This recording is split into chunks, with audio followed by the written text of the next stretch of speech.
It is the start of July 2022. Now, go back 13 years, and I gave up paid employment at that point, and one of the reasons of doing that is to become self-sufficient, grow our own food, produce our own fuel. 13 years on, 2 allotments and a small farm later, and there was an awful lot of work to be done. We're not quite self-sufficient yet. There's a few areas where we still need to make improvements, but this little video is all about the jobs that we've got to get sorted in the coming month.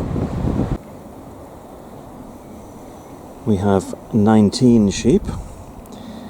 These are our Hebrideans. We have 9 of them, and as you can see, they've still got their full coats on them, so job to do this month is get them sheared.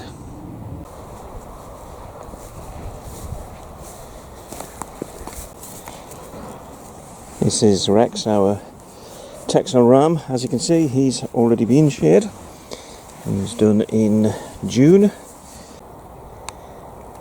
We're going to need a lot of hay this coming winter, but I don't want to have to buy it in, so we're going to have to get this lot cut and made into hay. Right, as you can see, our potatoes are now growing. There's still time just to be able to get a late crop in.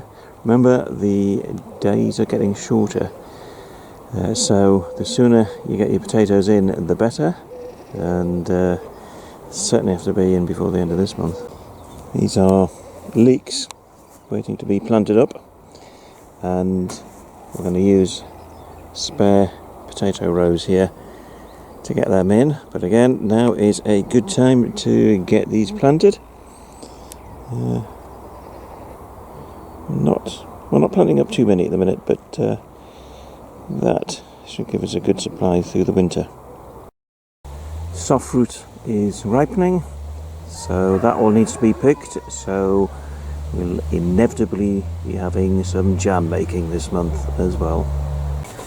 This is the inside of our new hen house. I say new, it's been here for a few months now, and these chicks were hatched last month, and they have been transferred into the hen house and the run,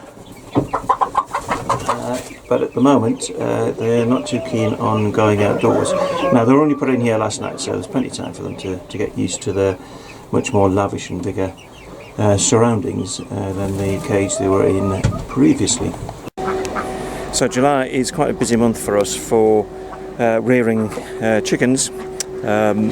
Lots of our hens have gone broody, went broody through June, so some of them are sitting on real eggs, others we've given plastic eggs to, and one of the jobs to do is to sort out getting them some chicks, because some of those hens have been sitting on the eggs for 3 weeks, so they would be expecting them to hatch by now. This is one of our broody hens. We gave her 4 eggs to sit on, so she's been on now for just a week, so 2 weeks to go and they will be hatching. And then just around here, you can see, is one of our ducks. We have 3 broody ducks at the moment. All their eggs will be hatching during July, so we've got to be ready for that. We've got some roofing panels and pallets leaning up against our fence here, and what they've done is create an ideal nesting site for this duck here. No idea how many eggs she's got, but she's been sitting on them for over 2 weeks now, so she's over halfway through, so those ducklings will be hatching soon as well. This is where our old duck run was, and comes complete with quite a large pond. Now, we've demolished the old duck run because it was falling apart. Certainly wouldn't have kept any foxes out, and we moved the ducks during the flock down to that run there, which we built specially for them. But back here we're going to have to rebuild this run, and reason for that is we'll need it for the ducks with the ducklings, so nice and secure, but keeps them away from predators. So we'll put a net over to keep the crows off, keeps the rats out and keeps the foxes out. So this will have to be built in July.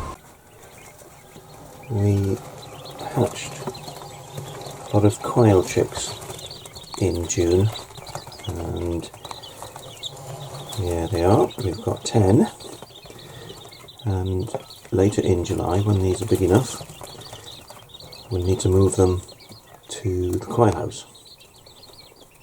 But it'll be about 3 weeks before we do that. We've still got some grubbing to do. We're unlikely to be getting any more swarms this month, although it's not out of the question. This central hive here is the only swarm we've collected this year. So normally we collect loads and loads, but this year for some reason